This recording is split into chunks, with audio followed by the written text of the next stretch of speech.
Bueno, muchas gracias a la Corriente Nacional por la producción y el trabajo, por la invitación que me han hecho. Saludo a todas las amigas y amigos que están participando de esta reunión. Yo me voy a referir, tal cual dijo Cristina, a la necesidad, la importancia que existe en este momento de la creación de una empresa estatal autónoma que actúe de manera de referencia y testigo en el comercio de granos. Todos ustedes durante todo este año sintieron la bronca, la angustia de toda la información que fue dando vuelta en torno a Vicentín, prácticamente desde el principio de este año o de fines del año pasado. A partir de ahí, a través de las primeras investigaciones, las de Claudio Lozano, las de la comisión investigadora de la Cámara de Diputados de Santa Fe, información periodística, fuimos dándonos cuenta de ese conjunto de hipótesis delictivas que acompañaba esa investigación.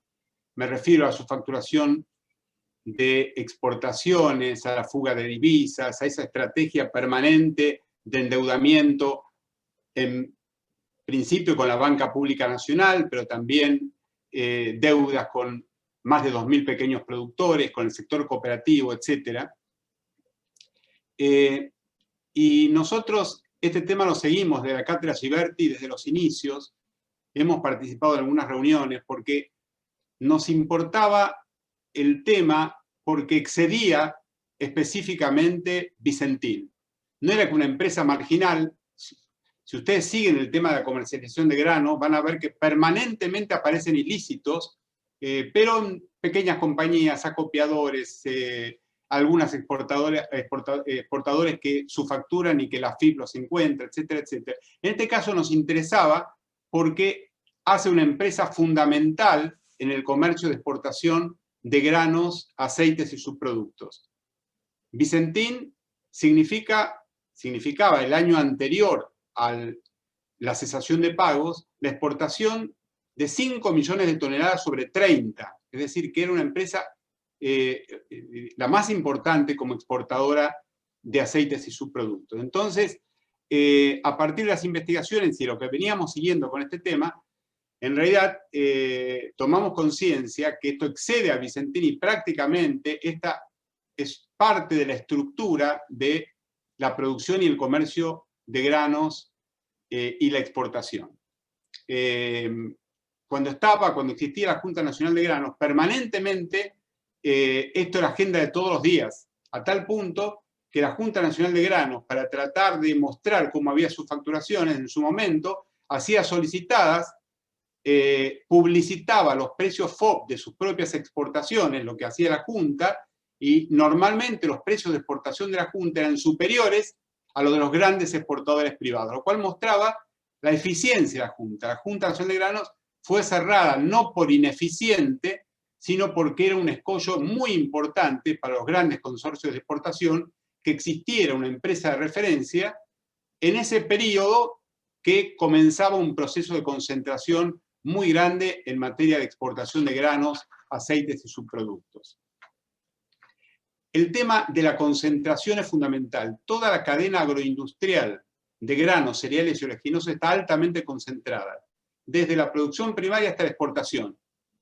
Ustedes habrán visto hace aproximadamente 20 días el decreto por el cual se devuelve a pequeños y medianos productores sojeros, se formaliza la devolución de las retenciones y eso benefició a más de 41.000 pequeños y medianos productores. Se le dio el diferencial de retenciones. Dicho sea de paso, fue una medida de política pública importantísima. Se beneficiaron a 41.000 pequeños y medianos productores y pasó sin pena y sin gloria. En parte tenemos que hacer una autocrítica, digamos que esto desde el Estado no se publicitó ni se trabajó más, y obviamente la prensa hegemónica no le dio importancia, pero fue un beneficio concreto a 41.000 pequeños productores. Eran 41.000 pequeños y medianos productores de granos de hasta 400 hectáreas que significaban el 70% de los productores. Fíjense, el 70% de los productores fueron beneficiados. Pero ese 70% de productores cosecharon el 23% del total. Fíjense el alto grado de concentración que hay a nivel de la producción primaria. Podemos decir lo mismo a nivel de la industria aceitera. Hay 5 o 6 plantas que tienen más del 60% de la capacidad instalada industrial. A nivel de la exportación, si ustedes se fijan, hay 8 o 9 empresas que exportan la casi totalidad de granos, aceites y subproductos. Y esta concentración sigue avanzando. Nosotros en este momento en la Cátedra Giberti, junto con equipos de distintas provincias, entre ellos está participando Cristina por Salta, estamos trabajando en analizar el Censo Nacional Agropecuario 2018. Y nuevamente, en este censo, aparece la desaparición del 25% de las explotaciones agropecuarias. Es decir, se sigue acentuando lo que vimos también en el último censo. ¿Qué significa desaparición? Que los pequeños productores arriendan su campo a los grandes productores, a los fondos agrícolas de inversión, a los pools de siembra. Esta es la forma en que se manifiesta la concentración a nivel primario. La concentración en todos los niveles de la cadena agroindustrial cerealera y oleaginosa significa gravísimos problemas de control de lo que ocurre.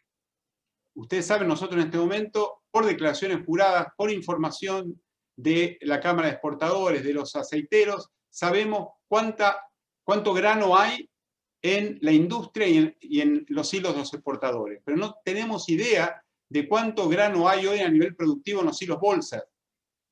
Fíjense, no conocemos una información fundamental para un país que vive de esto. Y ocurren cosas como la que ocurrieron la semana pasada. No sé si ustedes pudieron leer la información de la balanza comercial del mes de septiembre, que salió hace pocos días. El superávit disminuyó, la importación creció, pero lo más interesante es que cuando ustedes ven cuál fue el rubro más importante de la importación, fue grano de soja. Argentina tiene millones de toneladas guardadas y gastó el mes pasado 230 millones de dólares para importar grano de soja para que la industria pudiera moler. Es decir, que la concentración también hace a la fuerte inestabilidad en el mercado de divisas, que es lo que vemos hoy en este momento, y que produce realmente un impacto gravísimo en la economía nacional. Y por último, lo que yo les decía antes, la concentración significa la permanente expulsión de los chacareros, que es nuestra estructura social fundamental en materia de la producción primaria. Una vez que abortó lamentablemente el tema de la expropiación de Vicentín, se empezó a recrear la idea de que a partir de la división YPF, de la empresa YPF, poder crear una empresa testigo o de referencia en el mercado de grano. Cuando hablamos de referencia o de testigo no significa una empresa que monopolice.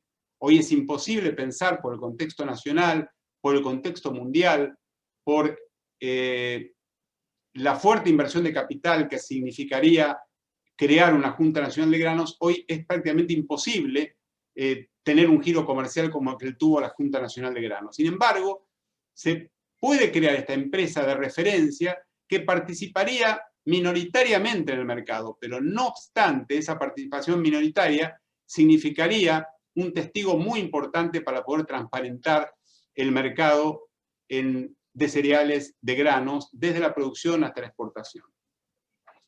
YPF Agro, que es una división de YPF, tiene varias ventajas. Ya tiene 20 años de existencia en el mercado, es una de las principales empresas que vende insumos, todo tipo de insumos, fertilizantes, herbicidas, vende semillas, silo bolsas para el sector productivo, realiza un plan canje, es decir, que vende el insumo y luego le pueden pagar con producción, que esto es muy importante, esto era uno de los instrumentos de política que tenía la Junta, de manera tal que con esa producción puede exportar. Si vemos la lista de exportadores, de granos y de aceite, vamos a ver que aparece de manera minoritaria YPF Agro, mejor dicho, aparece YPF Sociedad Anónima. Es decir, que en la medida que le pagan con granos, algunos los da en molienda y granos y aceite se exporta de manera minoritaria, pero exporta, lo cual significa que conoce la gestión de todo lo que es el comercio de exportación. ¿Cuáles serían? Otra cosa importante es que YPF Agro tiene 100 centros de distribución en todo el país, lo cual realmente es muy importante. ¿Cuál sería la función de una empresa estatal autónoma como podría ser YPF Agro convertida en esta empresa estatal? Una de ellas es la transparencia en el mercado, es decir, mostrar permanentemente a qué precio se está vendiendo, de modo tal de transmitir, este es el nivel de precios a los cuales se puede exportar. Si se está exportando por abajo, aquí hay subfacturación. Carlos, quedan 5 minutos. Perfecto, termino en 5. El otro tema, el otro objetivo de YPF Agro convertida en empresa estatal, es tratar de hacer una política específicamente orientada a la pequeña producción. ¿Qué significa? Todos los recursos que tenemos, entregaremos insumos a la pequeña producción, podríamos fijar precios índices, que significa que el pequeño productor que es vulnerable en una cadena tan concentrada, vulnerable en cuanto a los costos que paga por los insumos, en cuanto al precio que le pagan por los productos, YPF Agro podría fijar una política de concentrar todos los esfuerzos en la pequeña producción para poder lograr un retorno de la pequeña y mediana producción independiente a sus explotaciones, para que termine ese proceso de arrendamiento de los pequeños a los grandes y se ponga algún tipo de freno a la concentración de la producción primaria. Y del mismo modo, YPF Agro tendría como objetivo fortalecer su posición como exportador a nivel industrial y exportador de granos. Nosotros creemos también que, discutiendo, charlándolo en la cátedra Ciberti, que YPF Agro podría, convertida en una empresa estatal de referencia, traccionar otros instrumentos de política pública, por ejemplo, fortalecer todo el sistema estadístico en materia de granos, industria y exportación. Podría traccionar la necesidad de crear una pequeña flota de buques nacionales para poder transportar los granos y los aceites y poder incidir en todo lo que es la estrategia en materia de logística en cuanto a transporte externo, y a su vez como empresa estatal también contribuiría bastante a la consideración de todo lo que llamamos seguridad alimentaria, es decir, que una parte de la producción no se exporta, queda en el territorio nacional para tener seguridad de abastecimiento de la población. El directorio que nosotros pensamos que debería tener YPF convertida como empresa de referencia, debería estar constituido por pequeños y medianos productores, por trabajadores representantes de los distintos segmentos de la cadena, por el sector cooperativo, que puede hacer una alianza estratégica muy importante con una empresa de referencia de estas características, y con instituciones tecnológicas nacionales. Creo que este conjunto le permitiría estar consensuando permanentemente las estrategias para su crecimiento. Y con esto termino. Yo creo que toda la gravedad del tema Vicentín, toda la comprobación de los ilícitos que existen en todo el complejo cerealero oleaginoso de sus orígenes hacia la exportación, que impacta tan fuertemente a nivel económico y social en Argentina, debe tener como respuesta una política proactiva de poder crear esta empresa. No exige muchos recursos en absoluto, poder crear una empresa de referencia de modo tal de poder incidir y tratar de empezar a frenar esta situación que hemos visto este año a lo largo del año con el tema de Vicentín. Bueno, muy rápidamente, y creo que completé los 15 minutos, ¿sí? Bueno, vamos a comenzar. Creo que les voy a refrescar un poco. Mi nombre es Luciano Sarich, soy contador público. Hace 25 años que trabajo en el Ministerio de Economía, pero he desarrollado toda mi actividad en siempre en el sector agropecuario, siempre en organismos de control del sector agropecuario. La última invitación, en realidad en mi lugar tendría que estar Gabriel Delgado, que era el invitado que tenía que estar, por cuestiones de trabajo él está viajando y no podía estar, así que me pidió que lo suplante. Y lo mismo me hizo con Vicentín. Le había pedido al presidente que vaya él estaba con un problema de salud, me llama y me dice, ¿me acompañás? Yo te acompaño. Y después me dijo, tenés que ir vos. Así que bueno, algo parecido surgió en esto. Él tenía que estar acá. Así que mi experiencia ha sido siempre en el control del control comercial agropecuario, en el comercio tanto de granos, de oleaginosas, como también de semilla y de carnes. Me voy a superponer bastante con lo que dijo Carlos León, la verdad que muy buena presentación de YPF Agro. Yo me voy a referir bastante también a eso y tal vez algunos números los voy a repetir, pero bueno, intentaré aportar algo más a la discusión esta. Con el tema de Vicentín, antes de empezar quiero una recomendación a toda la audiencia. Lo primero, saludar a todos, a los compañeros y compañeras que están. Les agradezco la invitación a todas las organizaciones que nos han permitido en este momento estar y compartir con ustedes. Y antes de empezar también quería mostrarles un libro, no sé si se ve ahí, se llama Los traficantes de granos. Es un libro viejo, no es nuevo, pero cuenta la historia de las 4 principales transnacionales de granos.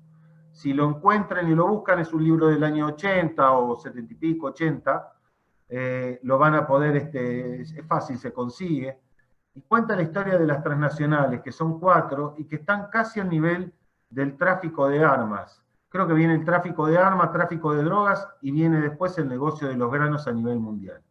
Y así que para que vean la importancia, como decía Carlos, la necesidad que tiene el Estado de intervenir en estos sectores, que es casi el tercer negocio en tamaño en el mundo entero, después de las armas, las drogas y después vienen los granos. Como esta era una charla destinada al tema de empresas públicas, y justo dio la casualidad, estaba haciendo un curso sobre economías regionales y políticas de economías regionales, y justo hablaba de eso. Y justo hablaba de cuáles eran las políticas que se pueden aplicar para fomentar las políticas públicas para el desarrollo productivo de una región. Y le voy a leer, son 4 o 5 que ponen. Dice un régimen de producción, un régimen de promoción, financiamiento para una actividad, la provisión de estructura para esa región, el desarrollo tecnológico asociado a esa región o a esa producción, y la última son las empresas públicas. Las empresas públicas como motor del desarrollo regional. Y cuando se miraban los indicadores de las regiones, indicadores sociales, y cómo habían repercutido cada una de estas políticas en los indicadores de desarrollo social, la mayor incidencia la tenía las empresas públicas, porque son generadoras de empleo, porque son generadoras de toda una economía alrededor de un sistema productivo. Así que esa es la importancia que tiene y cómo no va a tener una intervención prioritaria el Estado en este sentido, cómo no va a tener que intervenir, cómo va a dejar esto librado al azar, no puede ser de ninguna manera. Cuando estuvimos con Gabriel Delgado con el tema Vicentín, una de las primeras cosas que planteamos era, bueno, cómo recuperar una empresa que estaba en una situación de declaración de cesación de pagos, imposible de revertir la confianza de los productores, se le debía a 2.500 productores, se le debe todavía, porque no se le pagó a nadie, le debían a 2.500 productores, y en el negocio del comercio de granos, el cumplimiento de la obligación es muy importante. Cuando uno entrega un camión con granos, del otro lado no hay una contraprestación inmediata. Está entregándolo a la confianza de quien se lo da, porque le va a pagar después de los análisis y después del depósito y después de un montón de cosas. No hay un pago inmediato en la entrega de granos, a menos que sea negro contra valija, ¿no? Pero todo esto implica que la confianza es importantísima en el sector. Y Vicentín rompió la confianza, defraudó a 2.500 productores. Era imposible que alguien le venda, le entregue grano en confianza al directorio de Vicentín. De hecho, es lo que está pasando hoy. Las plantas se están trabajando, alguien escribió ahí en el chat que las plantas están trabajando, pero están trabajando a fazón.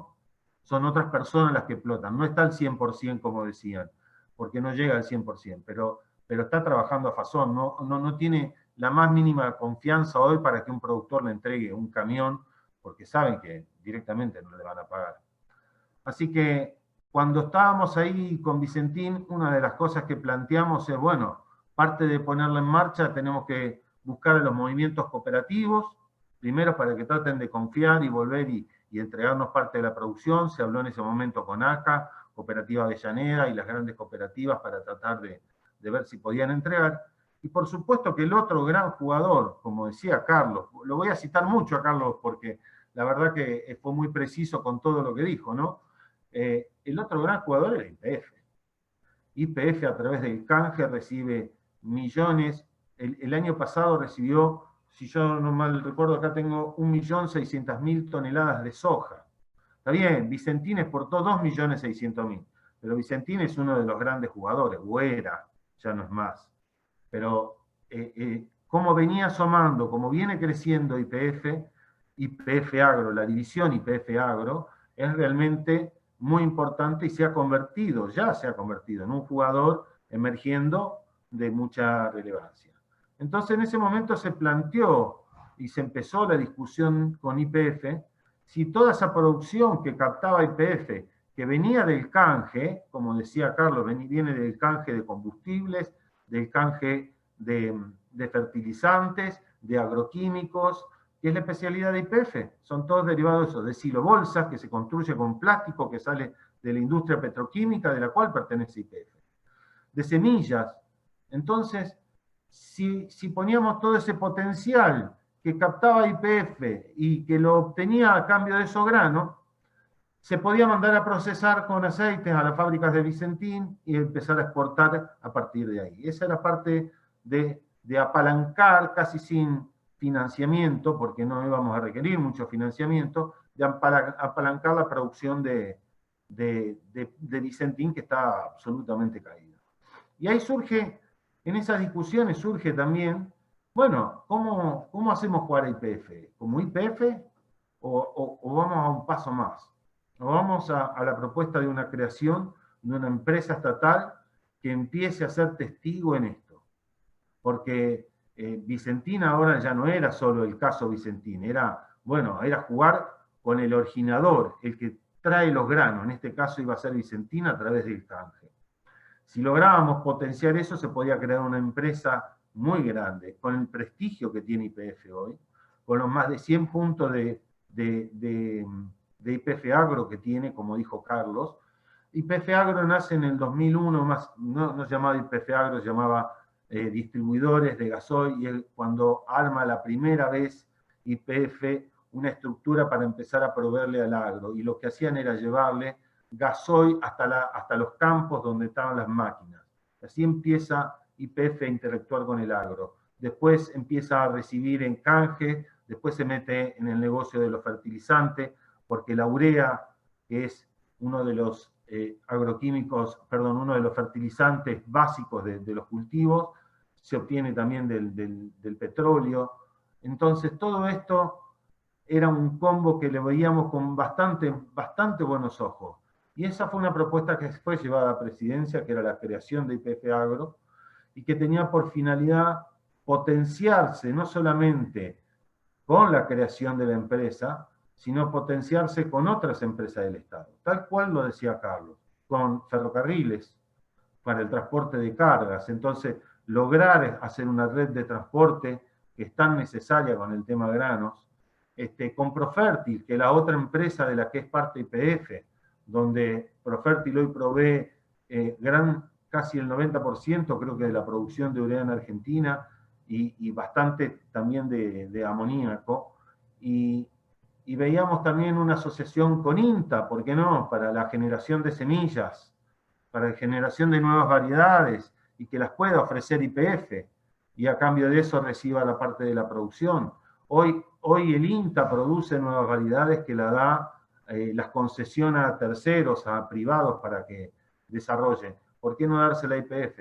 ¿Por qué no utilizar la plataforma? Hay una plataforma que es ITECH, que es YPF Tecnológica, que es un desarrollo, es una empresa estatal, la mitad es de YPF y la mitad del CONICET, que tienen como función desarrollar herramientas tecnológicas para YPF. Imagínense esa potencia, si se le puede dar al agro, y empezar a tomar a YPF Agro como una de las grandes oferentes del mercado también de tecnologías.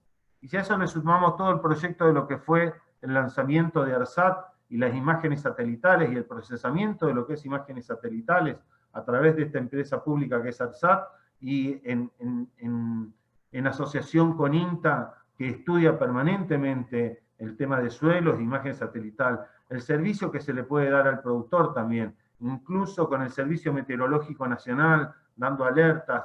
Entonces, veíamos la posibilidad de una combinación de instrumentos o de empresas estatales que confluyeran en la fuerza de generar una nueva YPF Agro.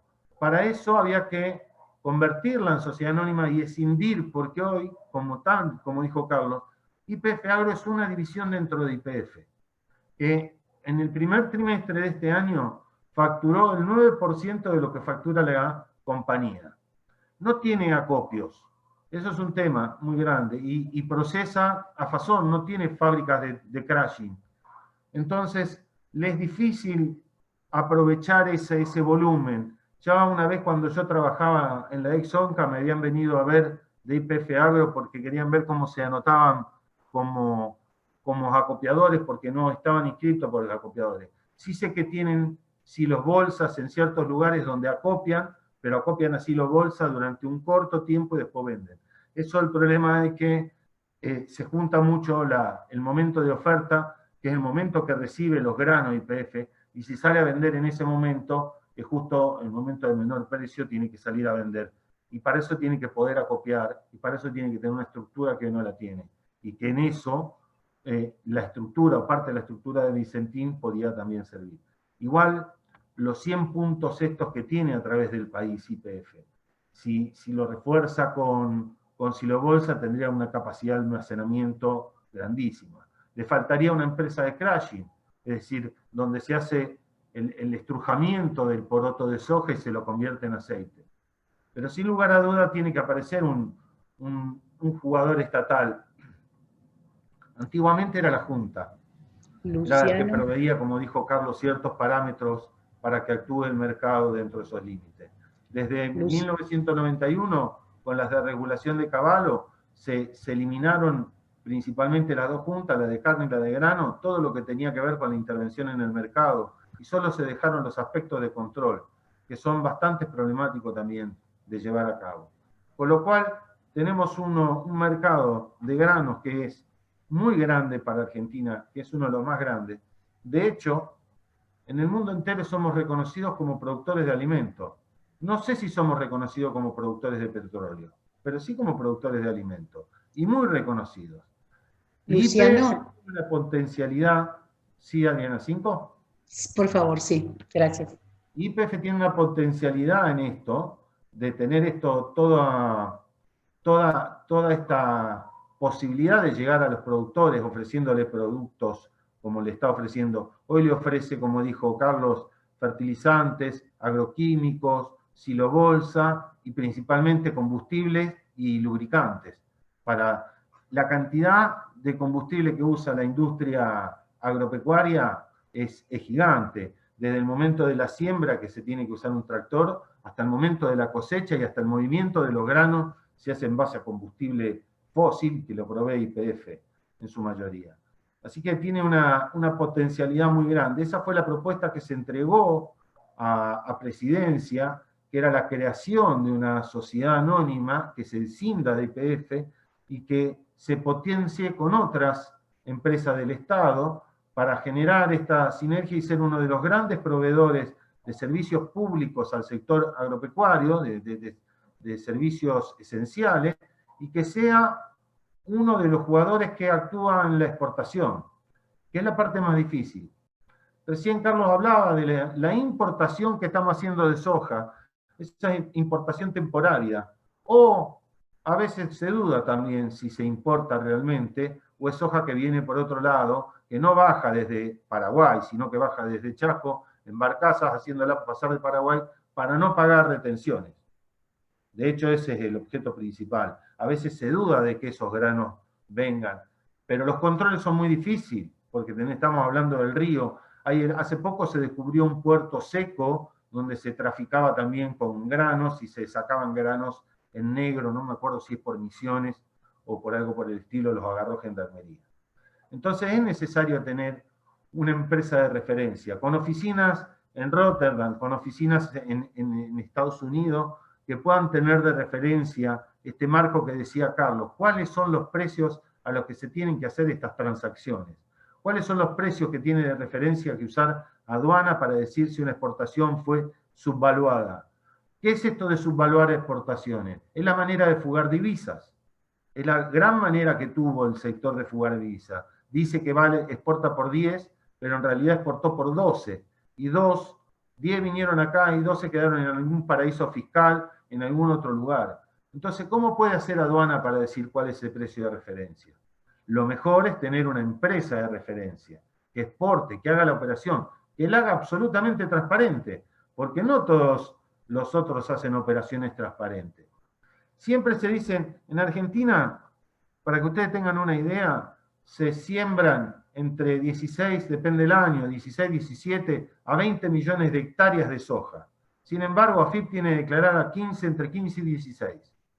Solo en la hectárea de soja que hay falta declarar, hay entre 1 millón y 2 millones de hectáreas de soja que ni siquiera se declaran, pero que sí pasan a ser blanqueadas en algún momento cuando se tienen que exportar, por toda una cadena de papeleríos que se hacen para blanquear ese producto finalmente. Ahora, YPF no actúa así. YPF Agro, de actuar como compañía del Estado, no puede operar de esta manera, tiene que ser absolutamente transparente.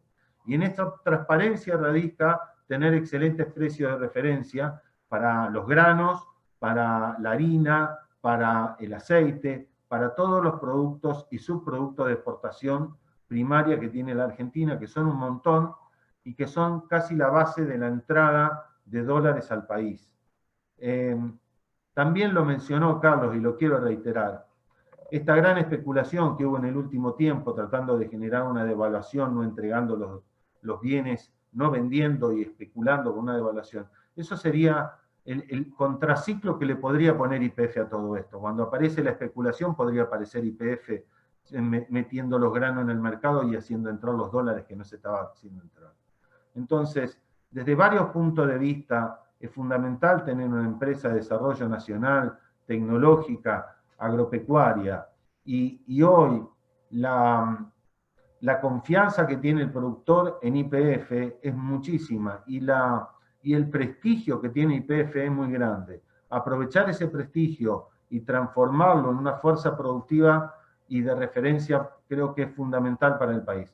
Ojalá que se lleve adelante. Sé que Presidencia tiene esta opción, sé que la estaban analizando, fue bastante analizada, me consta de las reuniones que ya hubo con YPF, pero bueno, ahora tiene que ver también la decisión política de hacerlo. Coincido con Carlos que no requiere inversión del Estado, no requiere gran inversión, porque ya están, los puntos ya están, la comercialización ya está. Incluso lo que conviene es ganar y empezar tal vez en comprar en liquidación algunas procesadoras que no estén andando bien en este momento.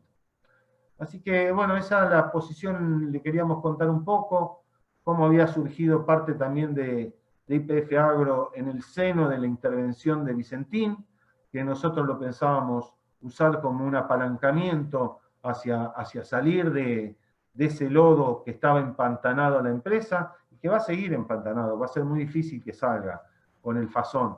Con el Fasón que está haciendo hoy, Vicentín lo único que puede hacer es pagar sueldos.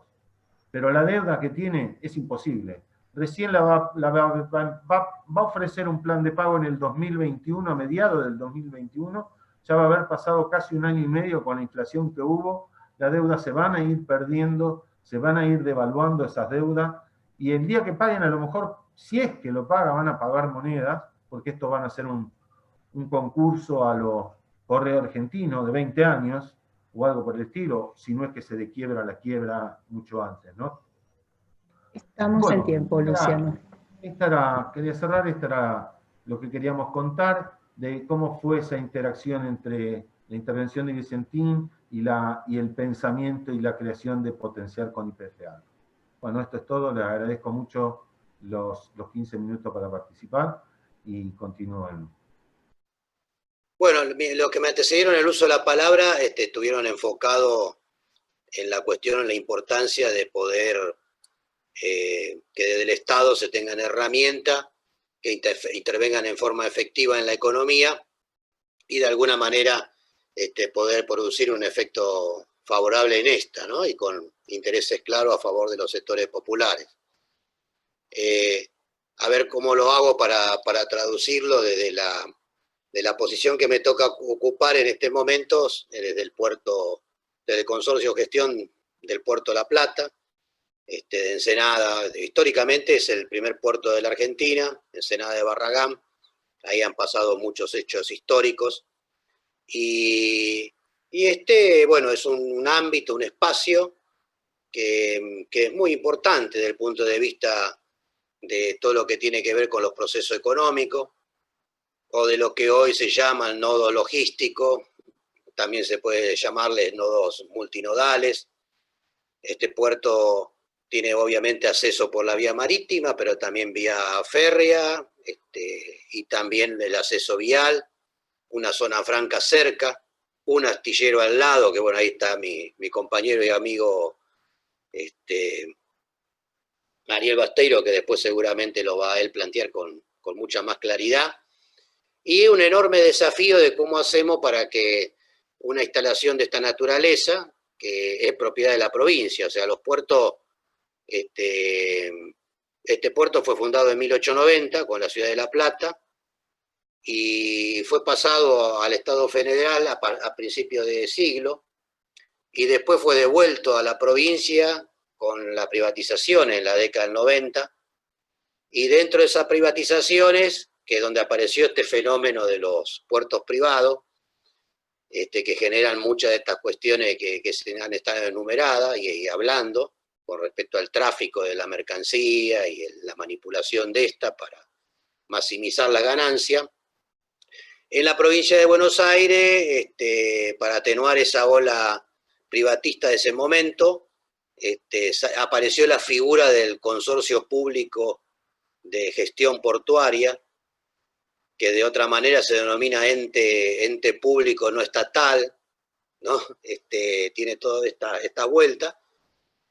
El presidente lo nombra el gobernador y tiene un directorio compuesto por representación empresaria y representación sindical y los estados municipales que están dentro de la órbita portuaria. En el caso Berisso, Ensenada y La Plata. En el caso del 2 Sud es Avellaneda, Lanús.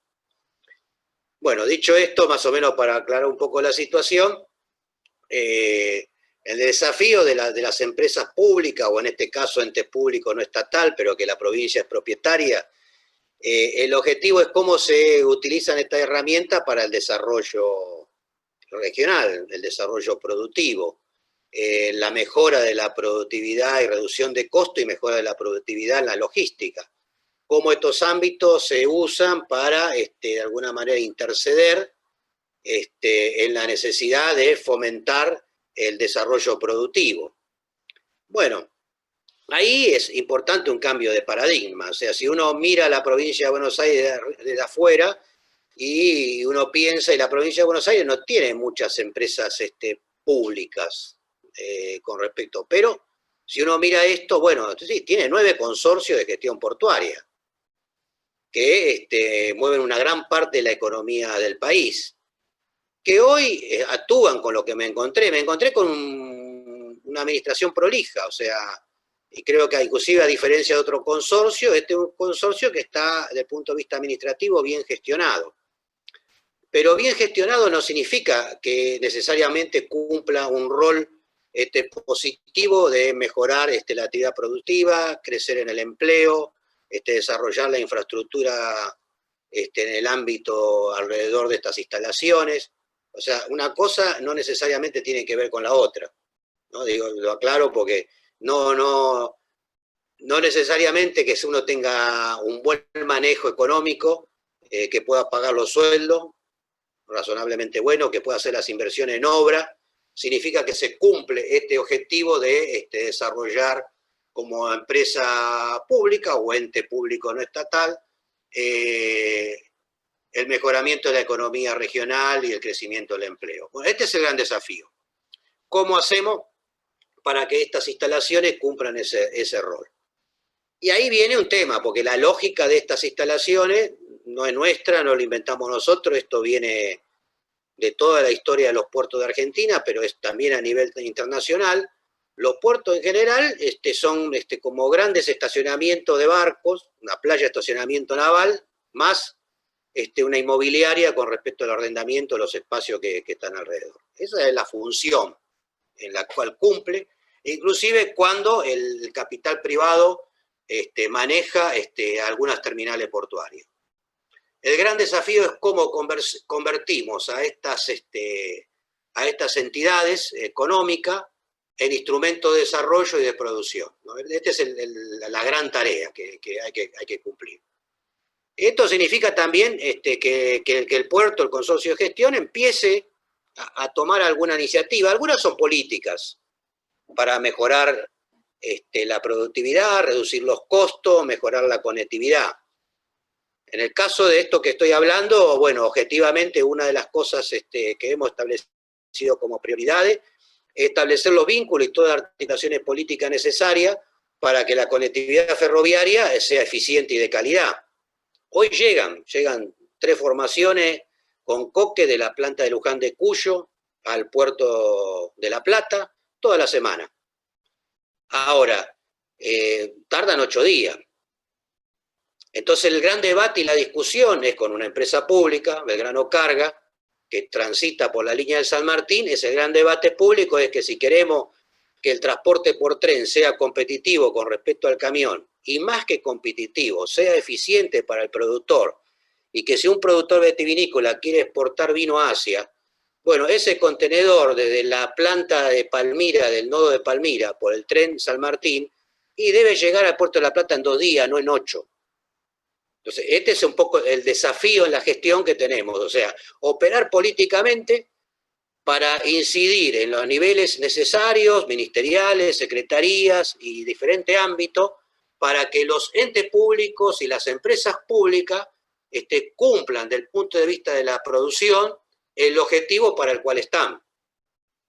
Digo, porque si cumplimos ese objetivo y demostramos que tenemos la capacidad de ser eficiente y ser efectivo, una parte del problema se empieza a resolver.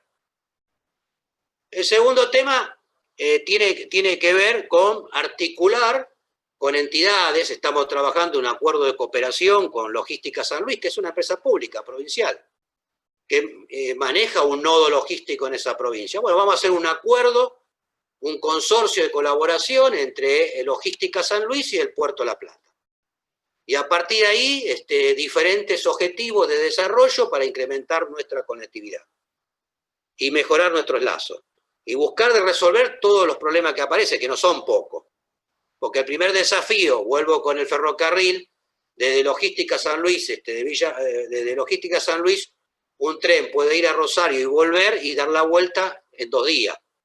Termina alimentando un puerto privado que manejan capitales chilenos. Ahora, ese mismo tren al puerto de La Plata, por problemas que hay en la infraestructura portuaria, no tarda ahí en este caso 8 días, como decía antes, tarda 5. Bueno, hay una diferencia muy grande. Después está la cuestión que tiene que ver con las instalaciones que están dentro de la actividad portuaria, ¿no? Pero antes de eso voy a otro tema, que es la parte naval. En la parte naval también tenemos que entrar. Por ejemplo, saludamos que se haya tomado la decisión política de que en el caso de la licitación de la hidrovía se vaya a llevar adelante con una empresa pública, con mayoría accionaria nacional y después distribuida la minoría accionaria entre las provincias que están dentro del sistema hídrico nuestro. Ese es un paso importante, pero ahí no está terminada la pelea, la discusión. ¿De qué manera se va a hacer la licitación de la hidrovía? ¿Cuántas licitaciones va a haber?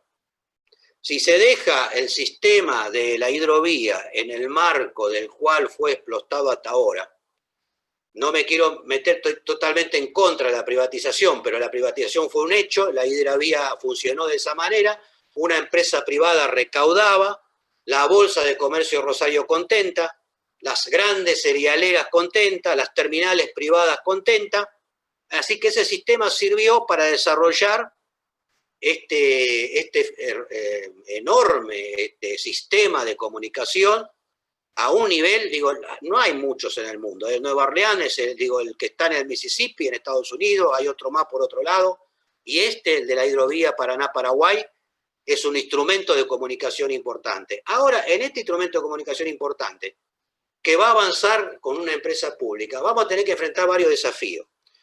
Primero, la profundidad con que se hace el canal. ¿Se hace a los requerimientos de las terminales cerealeras o se hace en base a una discusión que nos implique llevar la discusión a un punto que sea favorable para la integración naval, naviera de toda la región? El otro tema que viene es las licitaciones, ¿cuántas se hace? ¿Una sola como se está haciendo ahora para que quede de alguna manera en el marco favorable a la actual explotadora y operadora de la hidrovía? ¿O se divide más el sector que se va a ampliar la hidrovía ahora, que es de Santa Fe al norte hasta Confluencia, estamos hablando corriente, ¿no? En 3 pedazos? Ahí tenemos un debate. La posición mía como presidente del consorcio, y creo que me acompaña el subsecretario de Puerto de la provincia de Buenos Aires, es que tiene que haber, en ese tramo tiene que haber 3 licitaciones, una en el Río de la Plata, la otra en el Paraná hasta donde era actualmente, en el Paraná para arriba Confluencia una tercera, cosa de diversificar esa explotación en varios operadores, y está la de Canal Magdalena. Es la herramienta clave para reducir costos y poder sacar nuestras exportaciones hacia Asia y poder estar en condiciones en ese tema de hacer una vía que sea importante. Bueno, esta va a ser la tarea de esa empresa pública.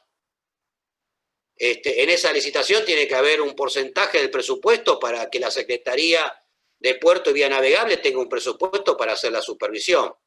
Me dicen que ahora hay un 0,5 que va a rentas generales, pero no, tiene que haber en el presupuesto de la licitación, específicamente en la recaudación de esas tarifas que se cobran en dólares, tiene que haber una parte que vaya al organismo de supervisión de esta empresa pública también estatal para que haga su tarea y cumple con sus objetivos.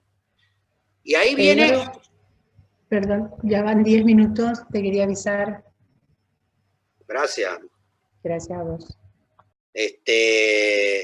Y ahí viene el tema que tiene que ver también con la conectividad nacional. Si el Canal Magdalena no se hace, vamos a seguir estando con un país que está dividido entre el litoral marítimo y el litoral hídrico. Es vital por una cuestión de soberanía, segundo por una cuestión económica. Entonces, en este sentido, también las empresas públicas o entes públicos, no estatales públicos como son los consorcios, tienen que tener una posición política activa e incidir en todas estas discusiones para favorecer. Y en el tema de la hidrovía viene otro tema importante que salió acá. Bastantes veces salió, en el tema de Vicentini y eso. En el dragado de la hidrovía no solamente se tiene que licitar la carretilla y la pala para escarbar el fondo del río y darle la profundidad. Tiene que estar el tema del señalizamiento, y el balizamiento y la señalización. Y cuando hablo de señalización, estoy hablando de señalización pensando en el 5G. No puede haber nada en la hidrovía que pase y no sea controlado. Que se pueda controlar de una punta a la otra. Barcaza por barcaza, barco por barco. La mejor manera es esa, con ese tipo de control y vigilancia que mejora la seguridad y de alguna manera se convierte en una herramienta en el combate al narcotráfico, el tráfico de personas y también del tráfico y el contrabando, por ejemplo, de cereales, ¿no? Si van a Paraguay o vuelven. Con una licitación ordenada y con estos avances tecnológicos podrá ser un poquito más caro, pero ganamos todos en el sentido de tener seguridad en estas cuestiones. Bueno, eso me parece que es la responsabilidad de la empresa pública esta que se va a crear. Y para ir cerrando y volviendo al tema del puerto, el consorcio, creo que el consorcio tiene que ser una herramienta. Nosotros estamos pensando en otro acuerdo de colaboración con el puerto, por ejemplo, del DOSUC, poder en algún momento que el consorcio pueda hacer las tareas de dragado con su propia empresa. Si en una primera etapa tenemos que negociar con un operador privado, lo vamos a hacer. Pero salir de la lógica esta de una licitación todos los años por cada temporada de dragado, sabiendo que eso nos lleva a mayor cantidad del presupuesto, o sea, empezar a trabajar, digo, con un objetivo de largo plazo, en la cual el consorcio en primera instancia sean socios de esa tarea que es necesario hacer, que permita reducir los costos del puerto, mejorar la posibilidad de que haya una empresa de bandera nacional de dragado que pueda tener una proyección de futuro, que pueda hacer las inversiones para incorporar draga, puede ser draga que el Estado Nacional repare, como la Córdoba u otra que están por ahí, pero que la tiene que entregar funcionando, para que pueda ser operado en esa empresa, o comprar otra de mayor envergadura para que también esa empresa pueda participar en la licitación internacional sobre la hidrovía en algunos de los tramos, y no como ahora que esa licitación está restringida a empresas internacionales, las 3 o 4 belgas que hay, las 2 holandesas, o tiene que ser China, y de ahí no salís. Entonces, ¿cómo de alguna manera ayudamos de donde estamos? Y bueno, eso va a también ser responsabilidad nuestra, de convencer a otros consorcios de gestión, los puertos públicos, para que también inviertan en este tipo de desarrollo. La del Río de la Plata, tranquilamente, que estamos hablando con el DOSUB, podría ser con el puerto de Buenos Aires sin ningún tipo de problema. Podemos tener puntos contradictorios y de enfrentamiento en algunos temas, o sea, ¿dónde viene la carga? Nosotros queremos que si la terminal Baxa deja de operar en mayo, la carga venga al puerto de La Plata y se opere ahí y sea la terminal de contenedores que se usa al máximo. Pero hay en otras cosas que podemos trabajar de conjunto y poder tener experiencia de desarrollo que nos permitan avanzar en ese tema. Y así también, digo, se necesita plantas, bodegas de frío. Si se quiere exportar cerdo, pollo, hortaliza disecada, digo, tiene que haber alguien, si no aparece el capital privado, tiene que haber alguien del sector público que incentive la inversión en esos temas.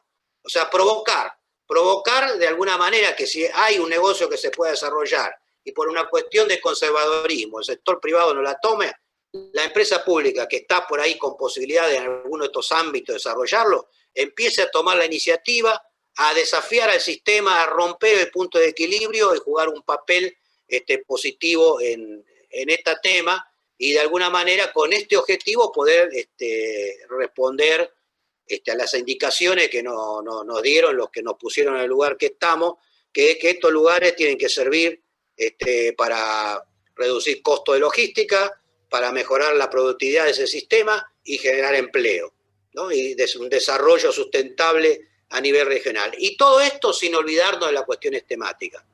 Todo esto se tiene que instrumentar en un ambiente amigable para proteger el medio ambiente.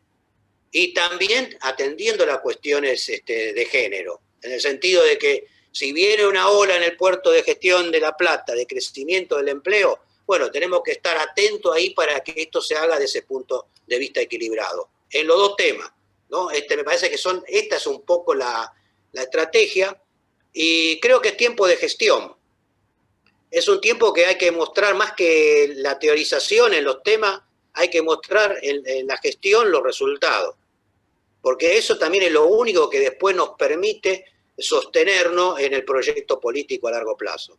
Digo, la teoría es clara, es necesaria, por supuesto, me parece que tiene que estar acompañándonos permanentemente, pero finalmente lo que termina definiendo es si terminamos resolviendo las cuestiones bien o mal. Digo, eso es lo que después pone a todo el proyecto político en una situación de confronto con el conjunto de la población, y es ahí donde obtenemos los consensos para poder seguir avanzando. A veces hay cuestiones que desde el punto de vista teórico son correctas y queremos avanzar en el tema y nos encontramos con tantas dificultades que es imposible, con lo cual a nuestro confrontante le terminamos dando la razón como que no se pueden hacer esa transformación y cambio. Por eso Pedro. reivindico que la etapa es una etapa de gestión y de resultado. Gracias. Bueno, agradecer la invitación para poder estar presente en este Zoom charlando, escuchando muchas de las exposiciones que se dieron hasta ahora, que amplían panoramas muy concretos que a veces uno le falta información como para poder analizarlo. El caso de Pedro no, porque salimos por los barrios dando charlas en varios diferentes grupos y ya el tema del puerto de La Plata lo tengo bastante claro. Pero sí muy interesante lo que exponían los compañeros sobre la producción agrícola, el tema de cómo funcionar o cómo el Estado podría intervenir en este rubro que es fundamental también para la economía del país. Convocado por este tema de las empresas públicas, en verdad algo que me toca muy de cerca, porque como bien dijo la compañera al principio en la presentación, por suerte me tocó durante muchos años defender a un servicio público que había sido privatizado, o sea que me tocó incluso por los años que uno ya lleva en la actividad defenderlo de lo que fue la privatización. Eso terminó en media derrota, pero pudimos recuperar espacio y fundamentalmente también reestatizar Aerolíneas Argentinas y hoy sea un motivo de orgullo, que siga siendo un motivo de orgullo para todos los argentinos, para todos los trabajadores, fundamentalmente aeronáuticos, pero también para todos aquellos que quieren y reivindican, ¿no?, que el Estado participe y tenga un rol estratégico en temas tan importantes como es el transporte, como es la infraestructura, las comunicaciones entre nuestro país y el mundo. Para hablar del tema astillero, creo que sería importante hacer un pequeño paneo sobre también lo que sucede con la actividad, la industria naval, obviamente el transporte por agua, ya sea marítimo o fluvial. Y el transporte marítimo, fluvial y la marina mercante están atravesando una crisis muy profunda en nuestro país y por ende los astilleros también se llevan con ello situaciones complicadas para poder volver a ponernos en un nivel de producción que los astilleros argentinos, estatales fundamentalmente, ya sea Astillero Río Santiago, una empresa provincial que sí supo ser de capitales nacionales, que supo ser empresa del Estado Nacional, hoy empresa del Estado provincial, como Tandanor, que es el otro astillero que pertenece al Estado Nacional a través del Ministerio de Defensa, ¿no?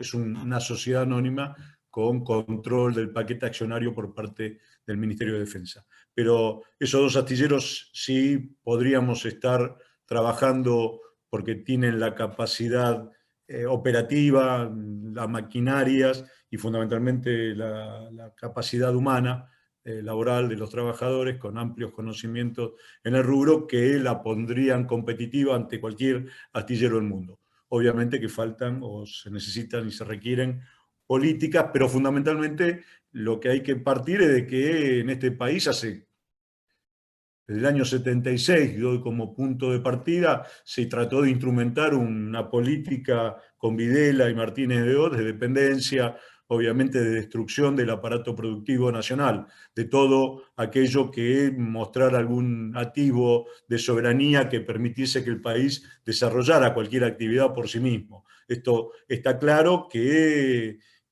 se vio incluso afianzado, reconfirmado a partir de la década de 90 con las políticas neoliberales en el mundo, el consenso de Washington que impuso para nuestros países determinado rubro, determinado rol en lo que era en el entramado de producción a nivel mundial, qué tenía que hacer nuestro país y cómo lo tenía que hacer.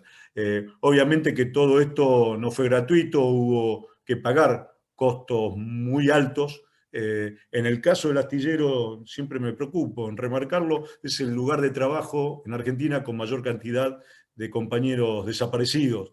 46 compañeros desaparecidos es el triste saldo de haber tenido en el ADN del astillero una actitud de defensa del patrimonio nacional, de defensa de las condiciones laborales de los trabajadores, que llevó a que la dictadura, a partir del año 76, se cargaran ahí compañeros y compañeras que obviamente hoy son recordados por todos.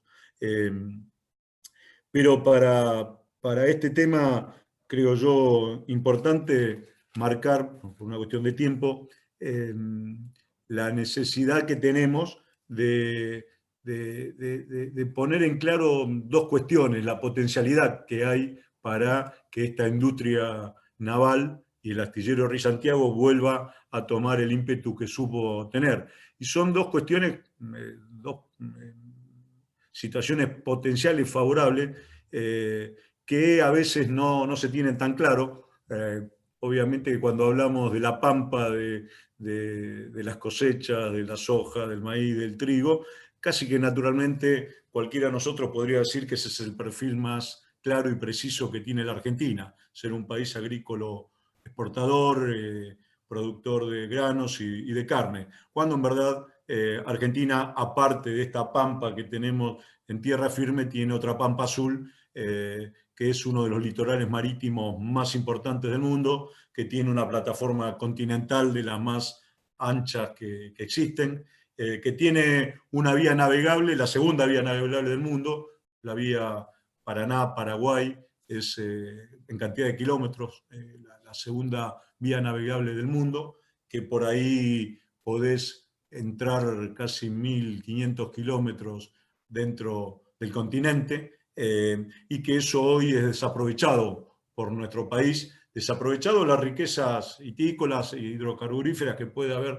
bajo el mar argentino, pero también fundamentalmente en lo que hace a la producción de pesca y fundamentalmente al estar presente por una cuestión de soberanía sobre el mar argentino y sobre los ríos argentinos.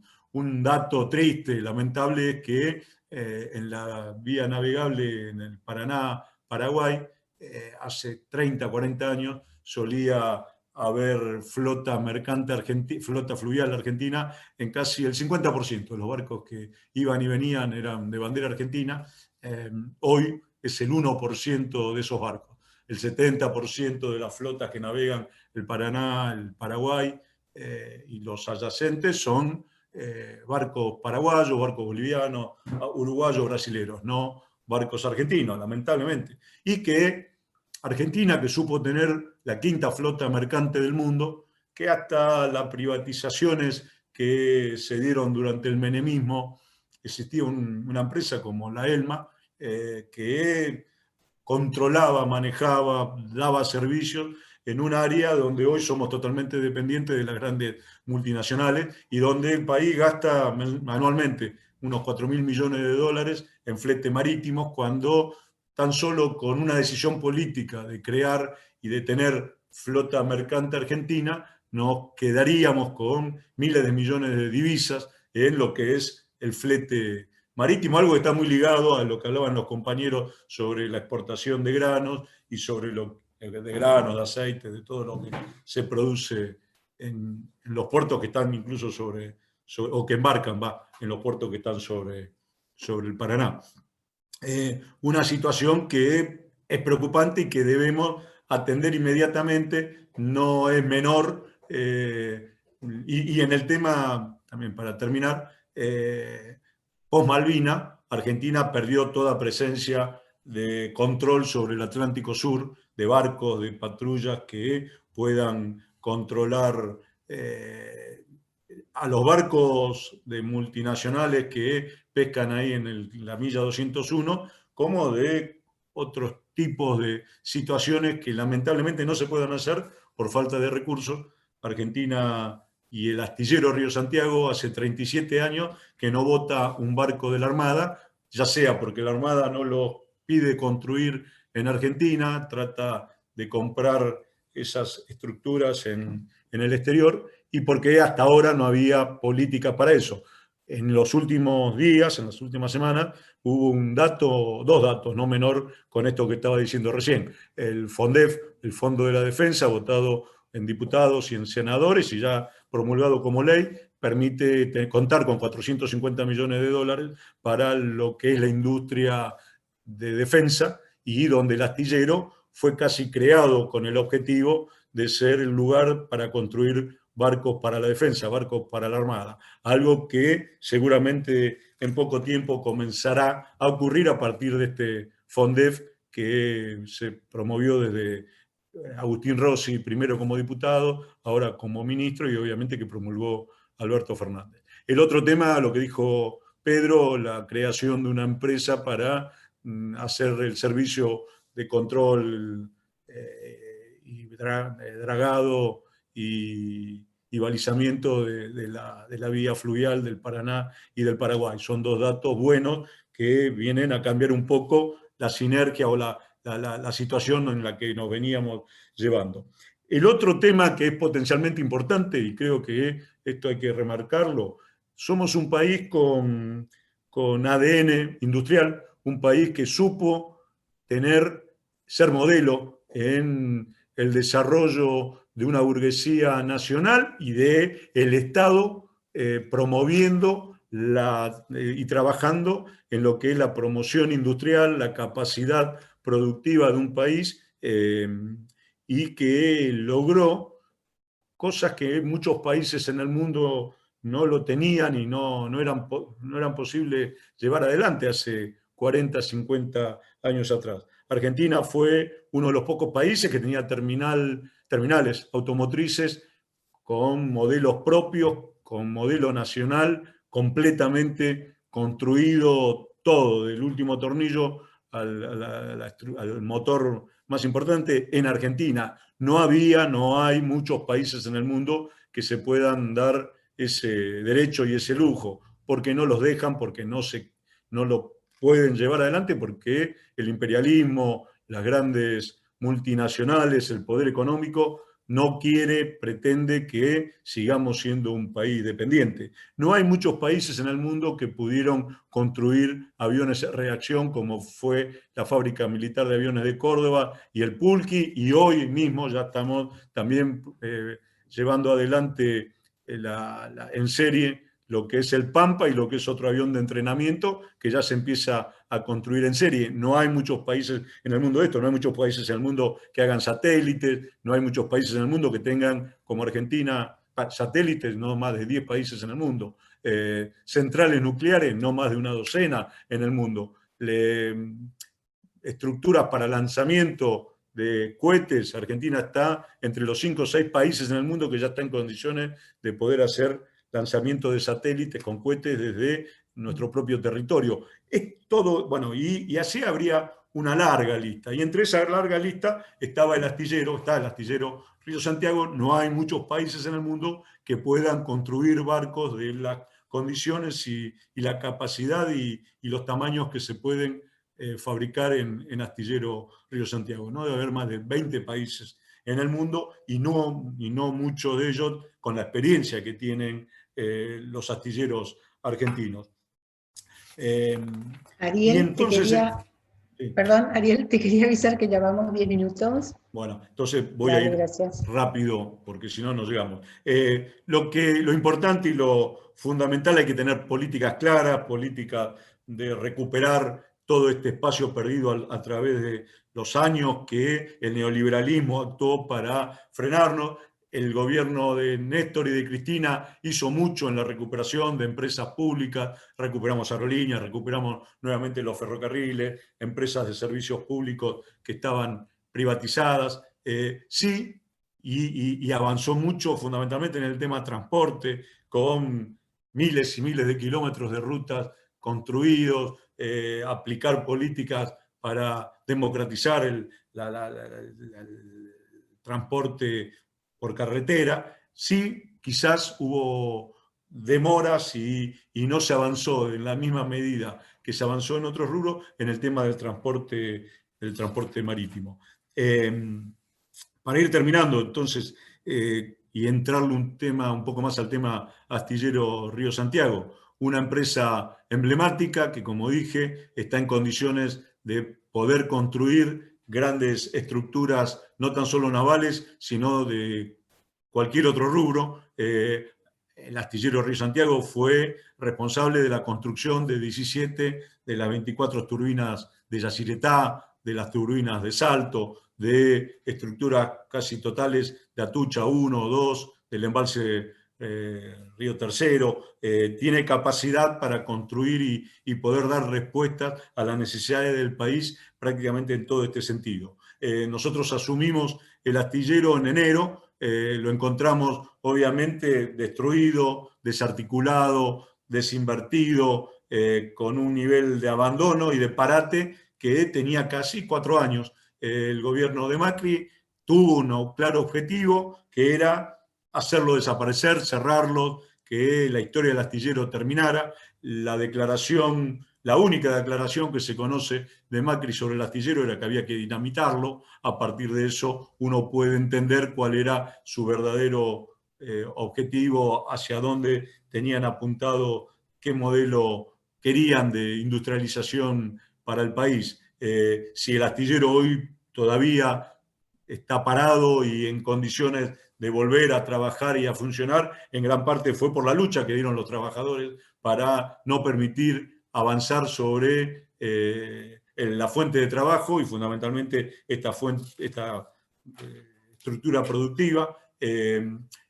Yo creo que hay que volver a tener las mismas políticas que durante muchos años el gobierno peronista, entre el 45 y el 55, supo instrumentar e implementar para desarrollar empresas públicas y fundamentalmente para que esas empresas públicas den respuestas a las necesidades que tenía el país. Perón decía, tengo una frase que la uso siempre por lo sencilla, pero por lo directa y clara, y explicando por qué creaba y fundaba y daba inicios al astillero Río Santiago en el año 52, él decía que si comprábamos los barcos en el extranjero, nosotros nos quedamos con los barcos y los extranjeros se quedan con los dólares. En cambio, si fabricamos los barcos en nuestro país, en el astillero Río Santiago, nosotros nos quedamos con los barcos, nos quedamos con los dólares y le damos trabajo a nuestra gente. Y esta es una definición sencilla de para qué y por qué siempre tendríamos que priorizar la posibilidad de tener astilleros nacionales o en determinados sectores de la industria donde se juegan mucho de soberanía, como es la industria para la defensa y la construcción de barcos para la defensa, y para lo que es el desarrollo de nuestra propia estructura productiva. Si somos productores de grano o de aceite, es natural y lógico que podamos hacer graneros para una flota que se quede en parte con un negocio que si no se lo quedan las multinacionales y nos lo podíamos quedar tranquilamente nosotros. Nosotros llegamos al astillero y le debíamos, por supuesto, a todo el mundo una deuda. Pudimos en este tiempo poner la situación nuevamente en normalidad, en producción, al día, y fundamentalmente tuvimos que levantar todos los contratos. Los contratos con Venezuela estaban judicializados. Obviamente Venezuela había iniciado un juicio por incumplimiento del contrato y porque aparte se los maltrató, los echaron de un día para otro. El gobierno de Macri, en el mes del 1 de enero, no los dejó ingresar nunca más aquellos que eran delegados y supervisores de la construcción que se estaba haciendo, y a partir de ahí ese tema tardó mucho en poder solucionarse. Lo mismo pasó con la Armada y con 2 barcos que tiene la Armada en el astillero, a los cuales también tuvimos que recuperar el contrato y a partir de eso volver a trabajar y a producir en estos días. Ya se está trabajando. Hay proyectos, muchos importantes y muy buenos y muy lógicos, que van a hacer que el astillero en poco tiempo vuelva a recuperar y vuelva a poner en funcionamiento toda su capacidad productiva. Hay que recordar que el astillero trabajan 3.200 personas de manera directa. Si el astillero funciona a pleno, genera de manera indirecta otros 2.500 puestos de trabajo, que el astillero supo tener hasta 8.000 trabajadores, y esto no solamente es una respuesta y una salida para muchas familias argentinas, sino para una zona como es Berisso, Ensenada, La Plata, donde quizás es el polo y la industria más importante que hay en la región. Ariel, ya sí. estamos en tiempo. Ya termino con esto. Creo que hay que reconfigurar el modelo productivo, tecnológico, científico, desde un proyecto soberano, con intereses nacionales, que tengan y aprovechen la capacidad de nuestra gente, la capacidad que tiene el país para poder volver a poner a la Argentina en producción. Para esto tiene que haber industria, tiene que haber flota mercante, para que haya industria tiene que haber flota mercante y tiene que haber legislación que acompañe, apoye, promueva y desarrolle el transporte marítimo, la industria naval, la industria madre, que genere y permita dar miles y cientos de miles de puestos de trabajo a todos los argentinos. Así que nada más, gracias. Muchas gracias por la invitación. La verdad que un gusto, bueno, estar compartiendo esta mesa o conversatorio con compañeros y compañeras. La verdad hay muchos amigos y amigas que nos conocemos y venimos transitando una militancia desde ya hace bastantes años. Bueno, para mí la verdad que creo que me toca un poco sintetizar algunas de las experiencias más específicas y más particulares. Quiero mencionar un poco ahí algo que mencionó al pasar Luciano, el rol de Profértil. A mí me tocó ser director de Profértil y vale la pena señalarlo porque, bueno, Profértil es la principal empresa productora de urea de la Argentina y está instalada en la provincia de Buenos Aires. El 50% es el paquete accionario, el 50% del paquete accionario corresponde a YPF. En representación de YPF, yo era director en Profértil. Y la verdad que cuando uno empieza a mirar el funcionamiento de la empresa, sobre todo su incidencia, tiene una enorme incidencia en todo el país. Yo quería arrancar señalando que, en primer lugar, más allá del discurso liberal que suele sonar y resonar en los distintos medios, la verdad que el Estado está siempre presente en el funcionamiento económico. Es decir, no existe ningún sistema económico, no existe ninguna situación donde el Estado no esté presente y incidiendo de una manera muy clara y muy notable en el funcionamiento económico. En todo caso, lo que desde ya es motivo del debate es de qué manera el Estado incide en ese funcionamiento económico, cómo a veces es simplemente funcional a los intereses concentrados, y entonces ahí aparece como que para algunos está cumpliendo su función, y cómo el Estado también puede ser, por supuesto, una herramienta fundamental, clave, en defensa de los sectores trabajadores, de los sectores populares en cualquier lugar. Por eso lo primero que hay que tener en claro es que el Estado está siempre presente en una enorme cantidad de instrumentos y de herramientas, ¿no? Muchas veces se habla, y obviamente que es correcto, se habla de la política macroeconómica, cuál es la orientación que se le da a la política macroeconómica, los distintos herramientas e instrumentos que utiliza. Pero no solo cuando hablamos de la macroeconomía, cuando hablamos de las políticas regulatorias en general, estamos siempre con un Estado presente. Hoy estamos en particular, digamos, hablando en materia de alimentos y de producción de alimentos. Bueno, el Estado tiene ese rol que es determinar quiénes son los que producen de una manera adecuada y por lo tanto pueden comercializar los alimentos, o quienes no pueden comercializar los alimentos porque no cumplen con las prácticas, con las normativas vigentes. Es decir, que tiene un rol enorme, muchas veces, y voy a volver sobre esta idea, muchas veces invisibilizado, ¿sí? Pero creo que para nosotros es una tarea clave poner esa función en evidencia, poner esa función en el debate. No solo como regulador, desde ya que tiene una función clave en la producción.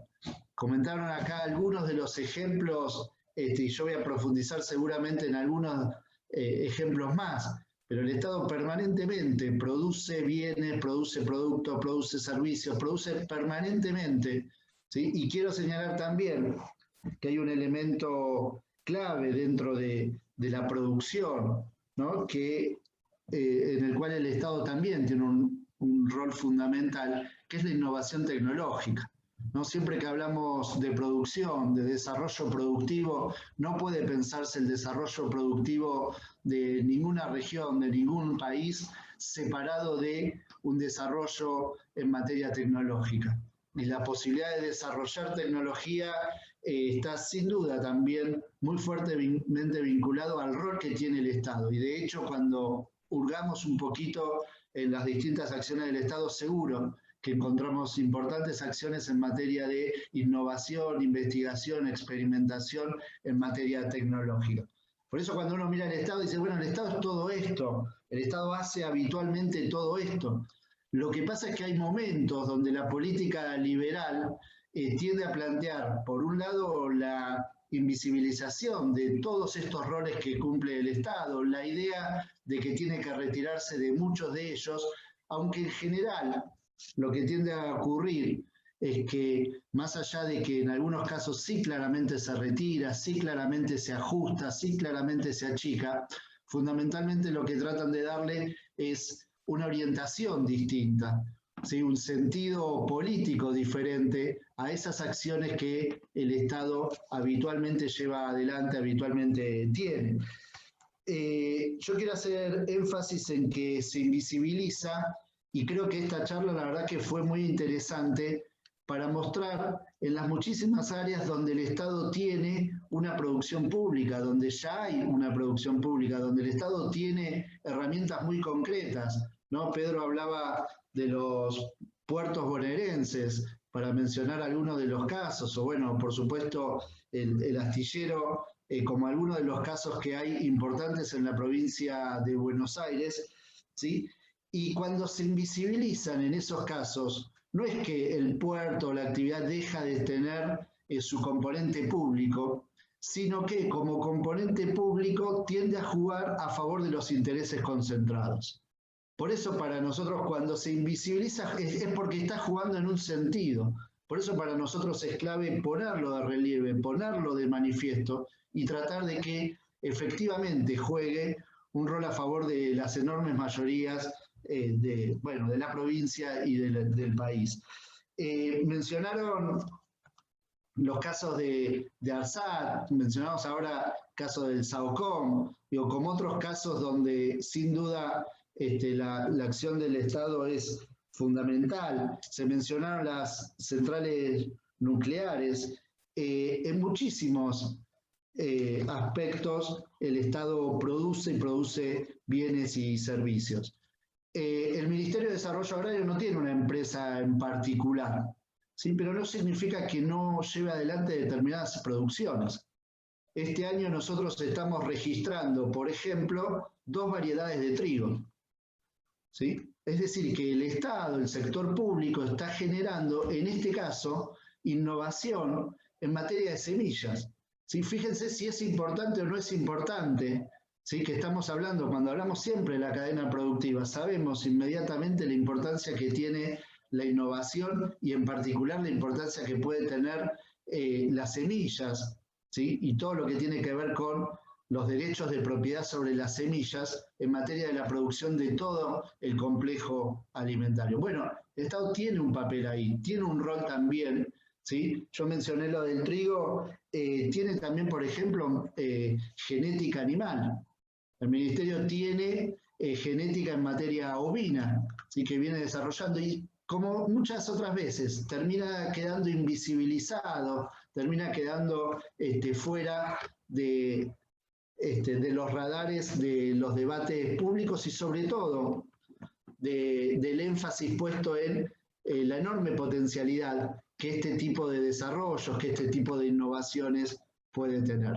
Bueno, el Ministerio tiene, además, es parte del Ministerio Corfo, que es la Corporación del Río del fomento del río Colorado, ¿sí? Eso, la verdad que lo que tiene es la principal superficie de riego de la provincia de Buenos Aires, con todo un sistema de mantenimiento del riego, ¿sí? Y que está atado inexorablemente a que, bueno, a que el desarrollo vino por una decisión de la política pública, de generar en una zona que claramente no tiene las condiciones más propicias para la producción, de generar, y dada que estaba esa posibilidad, una enorme zona de riego que es de las más importantes de la Argentina. Bueno, hoy eso nos queda bajo, en esa región tiene un papel fundamental. Corfo como un organismo más del sector público, que no es estrictamente una empresa, pero que, como decía antes, si lo miramos desde una mirada más general, más amplia, está claro que también en materia de provisión de riego, y que tiene su enorme incidencia en el conjunto de los productores de la zona, tiene un papel fundamental. Creo que es importante señalar que cuando hablamos de todas estas herramientas, instrumentos, creo que hay que pensar que precisamente son eso, son herramientas, son instrumentos, y lo que hay que buscar es la forma más inteligente, dado el contexto, de generar una orientación de la política pública que claramente esté a favor de las enormes mayorías. Y eso significa que a veces el instrumento, la herramienta es una, pero a veces puede ser otra. ¿Sí? Yo creo que ahí no hay que cerrarse en pensar que necesariamente la forma de generar una mayor capacidad del sector público en construir una sociedad más justa tiene que tener determinada modalidad. Justamente, cuando observamos qué es lo que hace el Estado, encontramos que tiene una enorme cantidad de modalidades diferentes que inciden de manera determinante en el conjunto del sistema productivo. ¿Sí? Yo arranqué hablando de algunas de las empresas que mencionaron, de algunas de las que tienen que ver directamente con el Ministerio de Desarrollo Agrario, porque están bajo la égida del Ministerio. Pero si uno habla de la producción agropecuaria, y acá se dijo en algún momento, no hay duda de que un motor para la producción agropecuaria es el financiamiento. Ahora fíjense que en el caso de la provincia de Buenos Aires, bueno, está el Banco Provincia, que puede tener un enorme rol en financiar el conjunto de la producción. Por supuesto, vuelvo a decirlo del principio, muchas veces se tiende a invisibilizar y eso muestra una orientación. Cuando nosotros asumimos en el gobierno, la mayor parte de la liquidez del Banco Provincia estaba colocada en Levax. Tenía una orientación muy clara. ¿Cuál era la orientación del BAPRO? Y bueno, ser parte de ese circuito de financiarización y retroalimentar el proceso de financiarización e incluso de endeudamiento del gobierno nacional, donde el BAPRO como banco provincial era un eslabón más de ese proceso de endeudamiento que todos conocemos. Javier, ya vamos 10. No, ya vamos 10, te quedan 5. Perfecto, me quedan 5, eso quise decir. Sin embargo, la definición muy clara fue poner el banco en función de la producción. Y entonces, eso modifica sustancialmente las posibilidades. Y fíjense que también estamos hablando de una empresa pública que modifica sustancialmente sus objetivos, que modifica su alineación y que entonces sí contribuye a la generación de más puestos de trabajo, de más empleo, de más desarrollo, de más producción. Creo que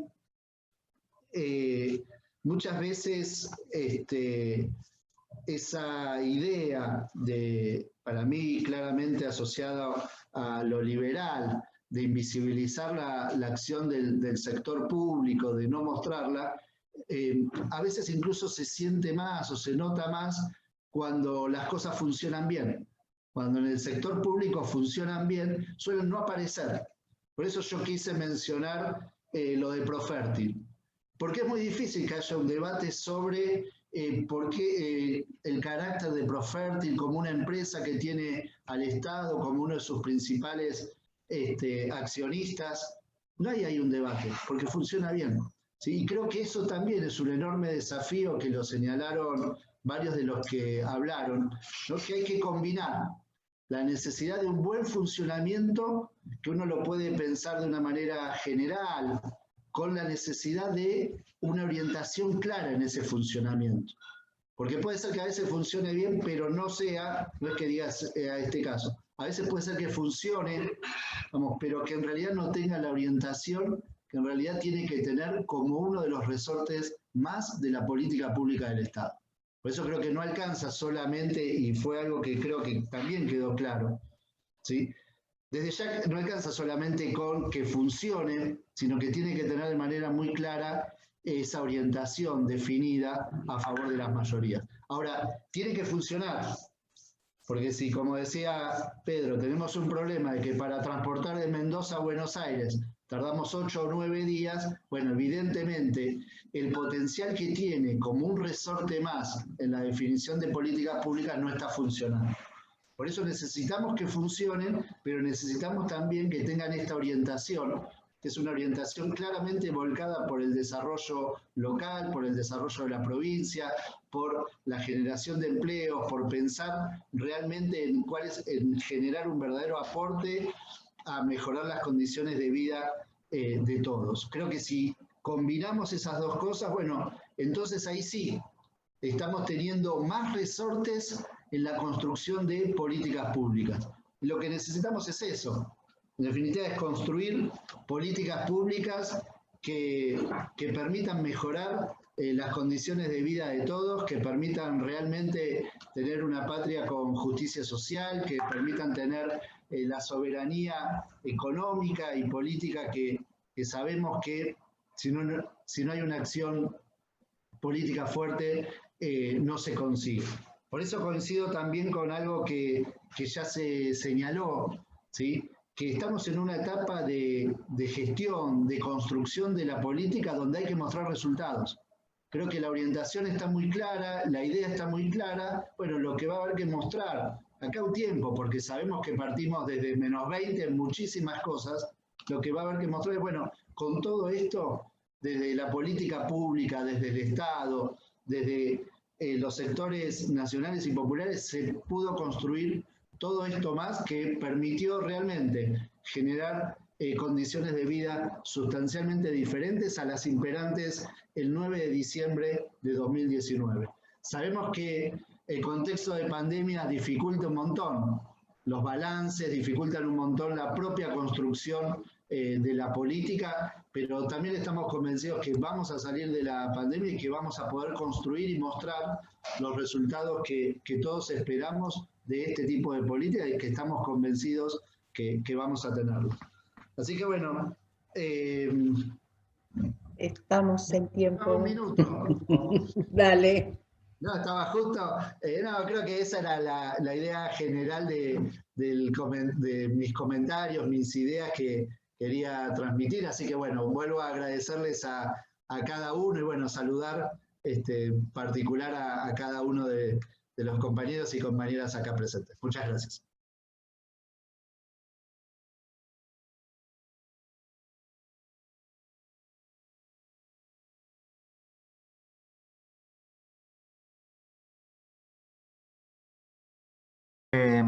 Sí, claro que para el comercio interior es lo mismo.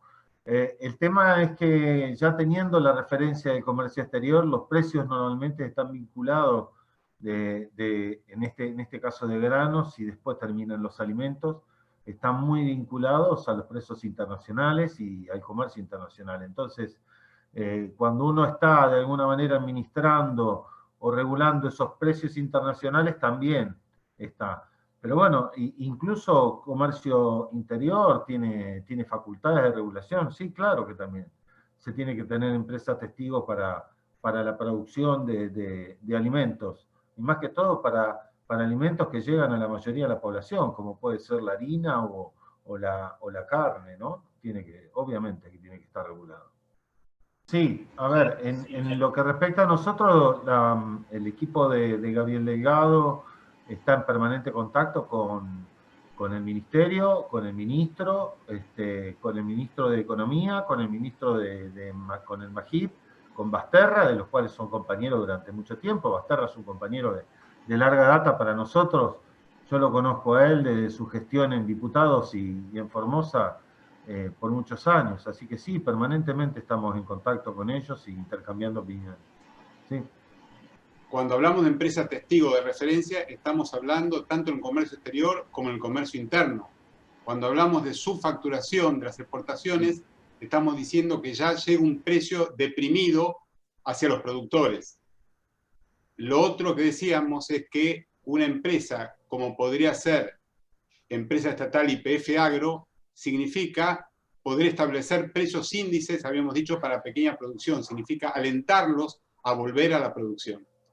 Y también está relacionado, lo que yo había comentado, con esto que preguntan del Ministerio, en el sentido, un déficit enorme que tenemos en este momento, también luego lo agregó Luciano cuando hizo su intervención, un déficit enorme es en tener un sistema estadístico en todo lo que es producción, acopio interno, industria y exportación de granos. Hoy el sistema que tenemos depende de lo que nos comunique gran parte de la industria y la exportación. Y en esto el Ministerio tiene mucho para retomar los niveles estadísticos que tuvo históricamente, ¿no?